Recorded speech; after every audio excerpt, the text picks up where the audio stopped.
Hi friends, எல்லோரும் காலை வணக்கம். இது உங்களுக்கு லக்கி டுடே. நம்ம பார்க்க போகிறது 12/3/2025 புதன்கிழமைக்குள்ளே 50/50 லாட்ரி கேசிங் மெத்தட் தான் பார்க்க போகிறோம். நம்ம சேனல் புதுசாக பார்க்குறவங்க சப்ஸ்கிரைப் பண்ணிக்கோங்க. இதில் வந்து வீக்லி ரிசல்ட் வச்சு இந்த மெத்தட் சொல்ல போகிறேன். இதில் பி போர்டி சி போர்டி போட்டோம். அதில் வரக்கூடிய ஆன்சர் அதுக்கடுத்து 2 நம்பர் பார்க்குற மெத்தடு. இப்போ 7 0 கொண்டு 7 7 எடுத்து 8 8 எடுத்து 9. அடுத்த ரிசல்ட் 982. இதில் 9 ஏ போலையும் 8 பி போலையும் பாஸ் ஆயிருக்கு. அடுத்து 8 2 2 கொண்டு 10 வரும். கடைசி நம்ம 0 எடுத்துக்கிறோம். 0 எடுத்து 1 1 எடுத்து 2. அடுத்த ரிசல்ட் 282. இதில் 2 வந்து ஏ போலையும் சி போலையும் வந்திருக்கு. அடுத்து பி போர்டு 8 சி போர்டு 2 2 கொண்டு 10 வரும். லாஸ்ட் 0 எடுத்துக்கிறோம். 0 எடுத்து 1 1 எடுத்து 2. அடுத்த ரிசல்ட் 155. இதில் 1 வந்து ஏ போர்டில் வந்திருக்கு. அடுத்து பி போர்டு 5 சி போர்டு 5 2 கொண்டு 10 வரும். லாஸ்ட் 0 எடுத்துக்கிறோம். 0 எடுத்து 1 1 எடுத்து 2. ஸோ 1 2 கிடச்சிருக்கு. அடுத்த ரிசல்ட் 431. இதில் வந்து 1 வந்து சி போர்டில் வந்திருக்கு.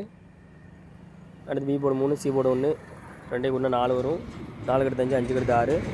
போன வாரம் ரிசல்ட்டு 564. இதில் 5 ஏ போலையும் 6 வந்து பி போலையும் பாஸ் ஆயிருக்கு. இப்போ இதே மெத்தடில் இன்றைக்கி என்ன நம்பர் வரும் பார்க்கலாம். 564 வந்து போன வாரம் ரிசல்ட்டு. இல்லை பி போர்டு 6 சி போர்டு 4 2 கொண்டா 10 வரும். லாஸ்ட் நம்பர் 0 எடுத்துக்கிறோம். 0 எடுத்து 1 1 எடுத்து 2. ஸோ இந்த மெத்தடில் கிடச்ச நம்பர் பார்த்தீங்கன்னா 1 2 கிடச்சிருக்கு. இது வந்து ஃபஸ்ட் மெத்தட் தான். உங்களுக்கு 2 மெத்தட் வேணும் மெம்பரை ஜாயின் பண்ணிக்கோங்க. இல்லை லிமிட் அப்ளை பண்ணுங்கள் friends. All the best. Thank you.